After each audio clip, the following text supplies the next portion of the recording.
മണ്ഡല പൂജയുമായി ബന്ധപ്പെട്ട ക്രമീകരണം.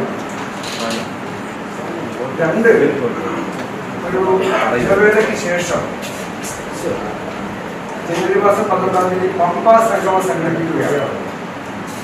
അതിന്റെ വിശദാംശങ്ങൾ നിങ്ങളുമായിട്ട് പങ്കുവെക്കാൻ. മൂന്നാമത്, നീണ്ട കാലത്തിന് ശേഷം ഒരു ലോക്കറ്റ്, അയ്യപ്പന്റെ ഫോട്ടോ പതിച്ച ഒരു ലോക്കറ്റ്, സ്വർണത്തിന്റെ 1 gram, 2 gram, 4 gram, 6 gram, 8 gram ഒരു ലോക്കറ്റ് ദേവസ്വം ബോർഡിന്റെ മുൻകൈയിൽ നടക്കാൻ വേണ്ടി ഞങ്ങൾ ആലോചിക്കുകയാണ്. ഞങ്ങൾ പ്രതീക്ഷിക്കുന്നത് മിക്കവാറും മകരവിളക്കിന്റെ ഘട്ടത്തിലാണത്